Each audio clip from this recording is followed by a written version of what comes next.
Hello and welcome to another top 5 themed ranking, and this time we're talking about Gothic vibing palettes.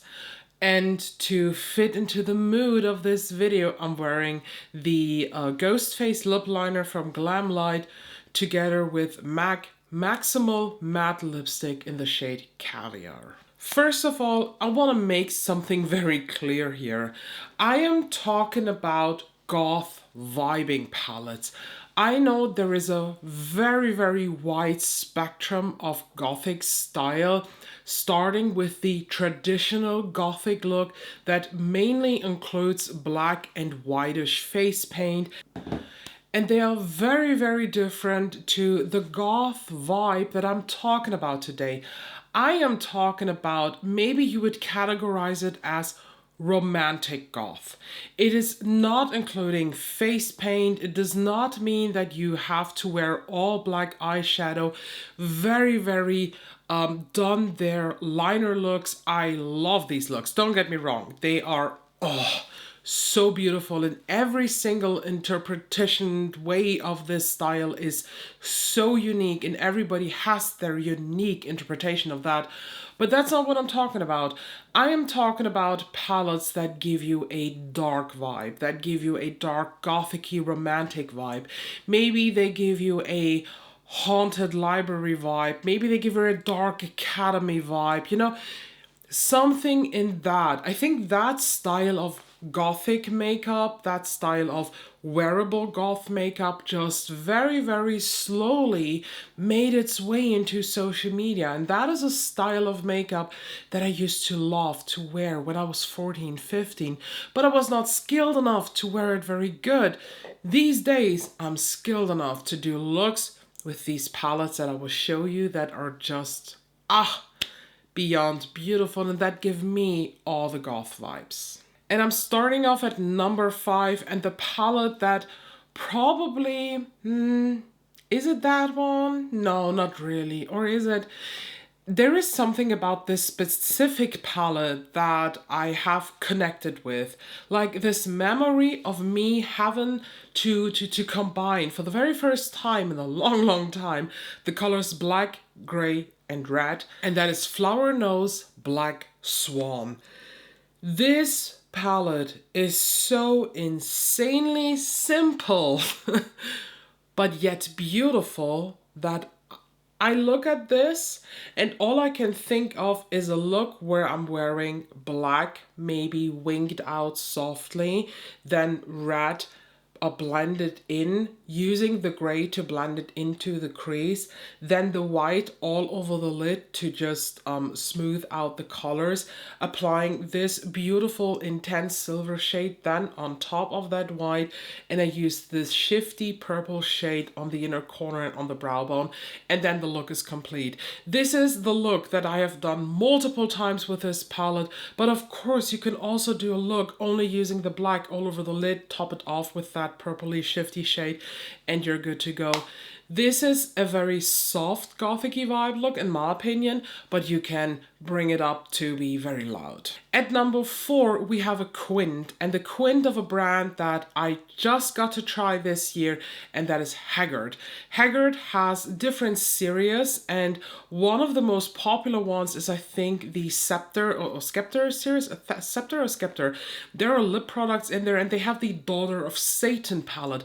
Such a beauty. Was sent this in PR, but one of the palettes that was not sent in PR is actually the one that I want to mention, and that is from the what's that series called? I completely forgot. It is like surrounding mythology and gods, and they have like the Ragnarok palette, but the Captive of the Night is the one that I want to mention here for this video. Don't want to lie to you.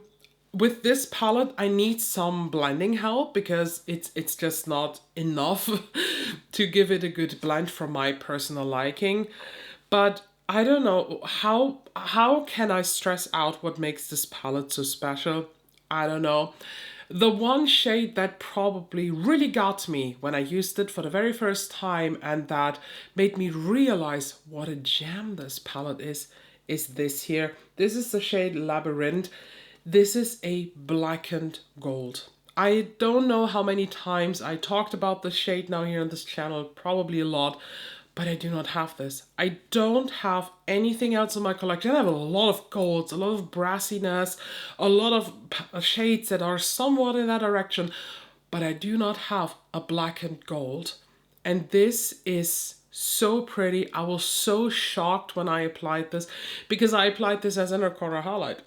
Guess that didn't work. Well, it did, but it looked a bit strange. But it has a black base and then golden metallic throughout. It's so fucking pretty.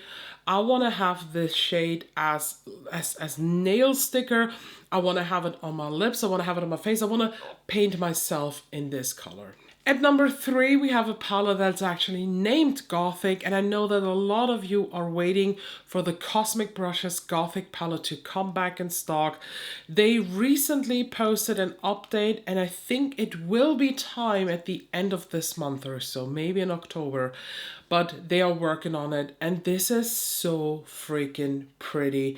This is such a dark, vibing palette, but without the reds. Usually what makes me immediately feel gothic-y is red. I don't know why, have no clue, but this is more purple goth. This is definitely more romantic-y goth, and I love it. Quality of Cosmic Brushes is of course out there. It's just chef's kiss. And this is a beautiful curation of a gothic purple. My second favorite gothic vibey palette is a Asian beauty brand palette, and this is by Nari. This is Fireflies in the Dark. And honestly, this is like the perfect mix of both worlds. I have my blacks, I have my red in different variations, but I also have my gothic-y purples to create outstandingly beautiful looks. And if you have ever tried Nari, you know what I'm talking about. These mattes, not from this world. I do have a Nari ranking where I swatch some of these shades. I have looks with this palette. I highly recommend checking them out. And my favorite gothic palette, and the palette that will make it very high up in my end of year ranking, is the Cheery Up X Freya palette. This is the floating life one, and not only does this have a beautiful outside packaging, when you look on the inside, this is it. It's the muted goth. It's the dead vibe, the dead zombie looking vibe. That's basically what Freya is doing all the time, and her looks are, oh, I love the death girl that she's mimicking.